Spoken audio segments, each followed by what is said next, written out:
in this session, oh, sorry for that camera bobble, in this session we're going to be looking at asymmetric darts.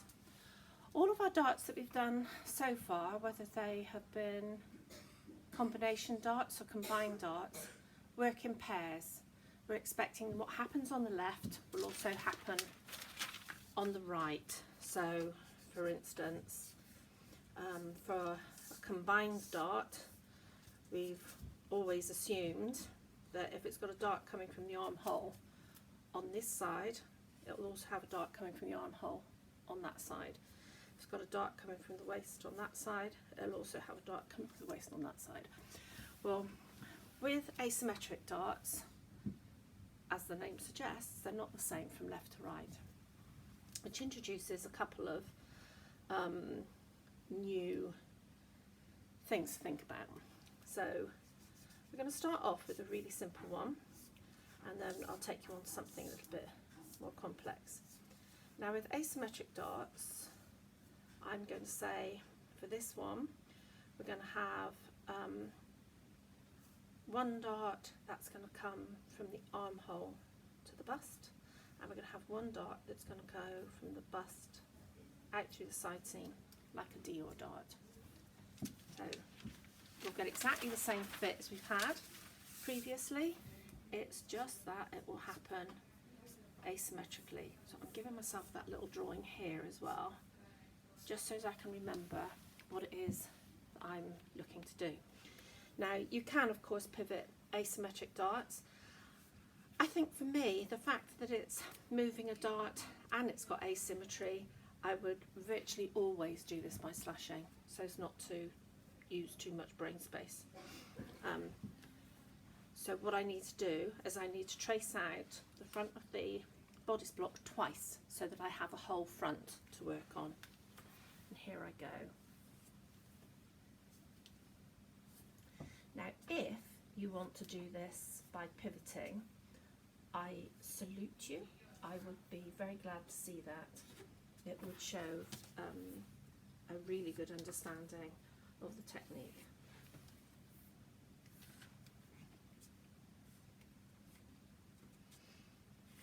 I'm being a bit kinder to myself. So as I'm doing it with the slashing method, I'm going to just make sure that I've got the front marked, and I'm going to make sure that I've got my dart position marked for that side. I'm then going to put the block upside down and level it at the neck point and at the waist.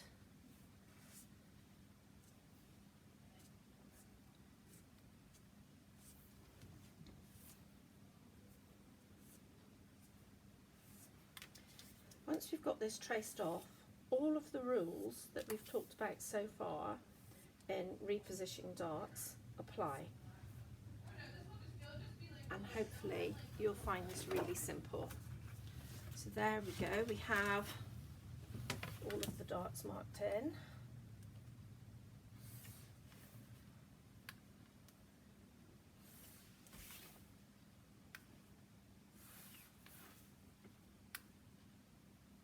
Oops, there we go. Two more to go.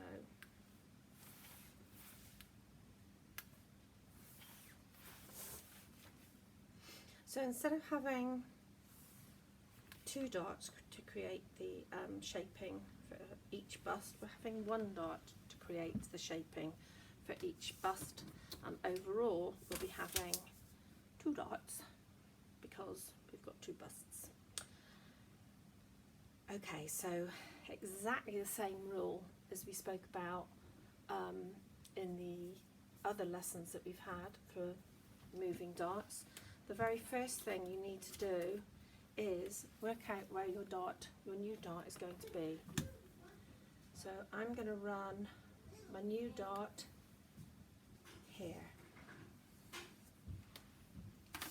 And what I'm going to do, because I quite fancy getting the other dart to run as if it were parallel with it, I'm just going to draw a pencil line in here, because I also now want to know where my new position on the other side is going to be, and I'd quite like it to run parallel with that line, so we get a nice, so that's at 14, so if a measure down here at 14, I'm going to draw in my new dart position along that line. Now that little bit of fancy footwork just means that these are going to run, if they had continued, they would run parallel. I think that will give it a nice clean look. So I'm going in, I'll start with this one. So exactly as we've done before, I am cutting along this new dart position all the way to the bust point. And now I need to close up the waist dart.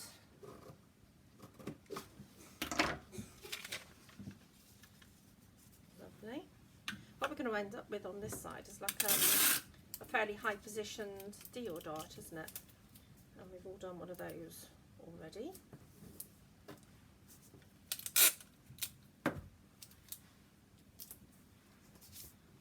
I also need to close the shoulder dart.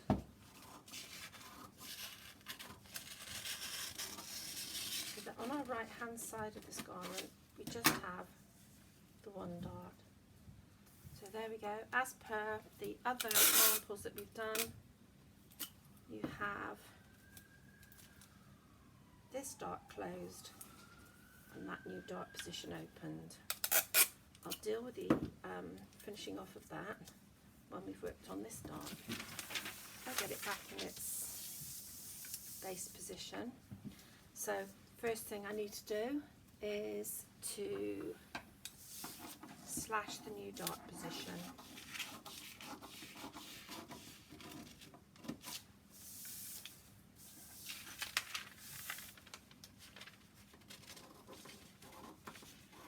Slashing all the way to the bust point, because that's what we do. I'm now slashing up the side of the waist dart to the bust point, and I'm going to close it.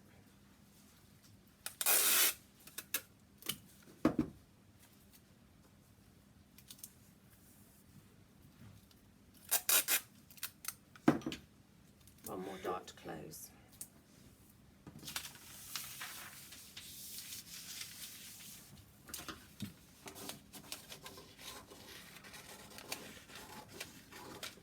I'm now cutting down one side of the shoulder dart for the left hand side of the bodice, and I'm closing it up. Oops. Closing it up to complete the manipulation for the new armhole dart on the left side.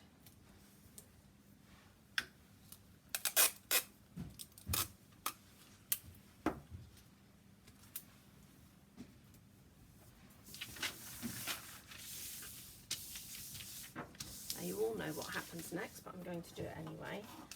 I'm going to slip the paper in behind this new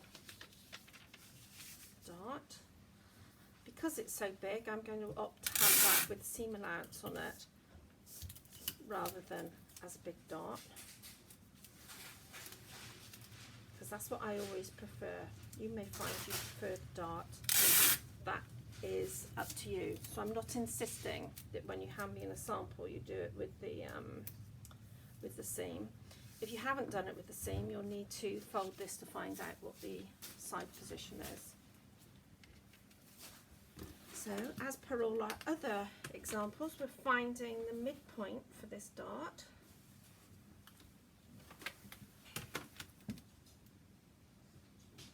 And this has to be done whether you're doing a seam or a dart. We're drawing a straight line to the bust point, we're coming back by 1.5. And we're going to join the outside edge of the new dart position with that mark at 1.5. That dart is completed. So you will now either add seam allowance or you'll work out what the wide end of this dart needs to be shaped like. It's one or the other, it's not both. It's either seam allowance or it's a dart. Okay, so we'll just whisk in at this end and do the same.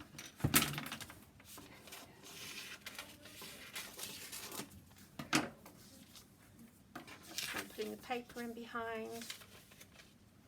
Lovely. Sellotaping that into position. Incidentally, this sellotaping only really works if you're going to use a sellotape that you can draw over, not a shiny one. Okay, so I'm finding the midpoint. Whoops. Find the midpoint of the actual end of the dart. I'm drawing a line from that midpoint to the bust point and coming back by 1.5. I'm joining the new outer dot position